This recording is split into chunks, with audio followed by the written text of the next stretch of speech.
A ver, todos hemos oído hablar de patentes, de derechos de autor, ¿cierto? Es algo que damos por sentado, como si siempre hubiera estado ahí. Pero, ¿y si ese concepto que parece tan pero tan sólido, en realidad tuviera una grieta fundamental en su base? Bueno, en este análisis vamos a explorar justamente eso, una crítica bastante radical que nos va a hacer cuestionarlo, bueno, prácticamente todo. Y todo comienza con esta pregunta. ¿Puede una idea, algo que no se puede tocar, que puede existir en millones de mentes al mismo tiempo, tener de verdad un dueño? Esta pregunta es el punto de partida de un argumento que la verdad desafía mucho de lo que creemos saber. Ok, para poder entender esta crítica, tenemos que partir de una distinción que es clave, la que propone la fuente.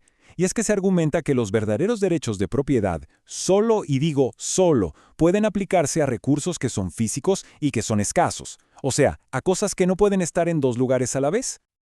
Pensemos, por ejemplo, en un auto. Es un objeto físico, es tangible, y sobre todo es escaso. ¿Qué significa esto? Que solo una persona puede manejarlo a la vez. No hay vuelta de hoja, sus límites son clarísimos. Pero ahora pensemos en una idea. Por ejemplo, la trama de una novela. Eso no es escaso para nada. Miles, millones de personas pueden tener esa misma idea en la cabeza al mismo tiempo. Y no se gasta, no se agota. Y es justo ahí, en esa falta de escasez, donde el texto dice que está el problema. ¿Cómo se puede ser dueño de algo que no tiene límites y que no se agota? Entonces, si las ideas no se pueden poseer de forma natural, ¿será que podemos protegerlas con acuerdos privados? ¿Con contratos? La fuente explora esta alternativa, pero se encuentra con un obstáculo bastante grande. Imaginemos este escenario. Es muy sencillo. Un autor vende su libro con un contrato que dice prohibido copiar. Perfecto. Entre ellos dos, ese acuerdo funciona. Pero, ¿qué pasa si el comprador va y le cuenta toda la trama a un amigo, a un tercero? Esa tercera persona, la T, nunca firmó nada, no tiene ninguna obligación con el autor. Como lo señala la fuente, un contrato es como una ley privada, que solo aplica a los que firman. El conocimiento, una vez que se comparte, simplemente se escapa de los límites de ese papel. Y bueno, esto nos lleva a una idea todavía más compleja que la fuente analiza en detalle, la famosa teoría de los derechos reservados. La pregunta aquí es, ¿puede un creador vender un objeto físico, pero como que retener una parte intangible de él, como si fuera un componente invisible? La teoría propone algo así. Al vender una ratonera, el inventor en realidad solo está vendiendo el objeto físico. El comprador recibe, digamos, una versión incompleta, porque el derecho a reproducir ese diseño específico nunca fue parte del trato. Ese derecho, se argumenta, se queda siempre con el creador original. El texto usa una metáfora que es brillante para entender esto. Es como comprar un juguete electrónico, pero sin las pilas, sin eso que lo hace funcionar. En este caso, al libro o a la ratonera le faltaría ese derecho a ser copiado. Es como una pieza invisible, pero supuestamente esencial. Es que se describe casi como no sé, como un hilo místico e invisible de propiedad que conecta el objeto con su dueño original, sin importar por cuántas manos pase.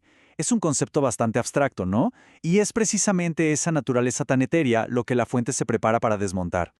Este es el pilar legal de la teoría, tal como lo cita la fuente. Suena lógico.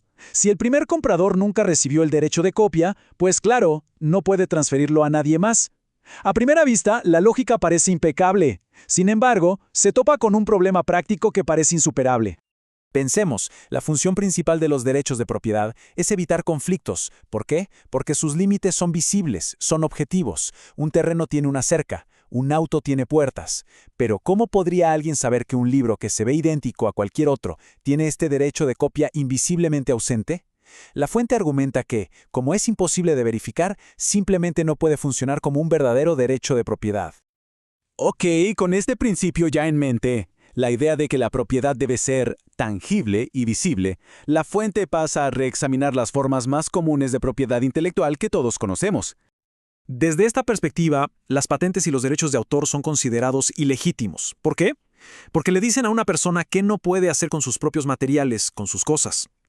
Los secretos industriales, por otro lado, sí se defienden, pero ojo, no como propiedad, sino a través de contratos. Y las marcas registradas se reinterpretan por completo, no como un tema de propiedad, sino de Fraude. Este ejemplo del texto es clarísimo. Si alguien va y compra una Rothberg Burger falsa, la víctima real no es la empresa original, es el cliente al que engañaron. Por lo tanto, el derecho a demandar es del consumidor. El problema aquí no es el robo de una propiedad sobre un nombre, sino el engaño al público. Es un cambio de enfoque total. Y bueno, todo este análisis nos lleva a una colisión, a un choque inevitable. Al conflicto fundamental que, según la fuente, está en el corazón mismo de toda la propiedad intelectual. El punto crucial es este. Para proteger una idea, algo intangible, se tiene que limitar lo que una persona puede hacer con sus propios objetos físicos. Si alguien tiene madera y metal en su taller, la ley de patentes le prohíbe construir una ratonera con un diseño específico. Si tiene papel y tinta, la ley de copyright le impide imprimir un texto determinado, o sea, un derecho choca directamente con el otro. Y con esto cerramos. La fuente nos deja frente a un dilema que es ineludible. Si estos dos tipos de derechos no pueden coexistir sin entrar en conflicto, entonces nos obliga a decidir cuál de ellos es más fundamental: el derecho sobre los objetos físicos que podemos tocar o el derecho sobre una idea que no podemos ver,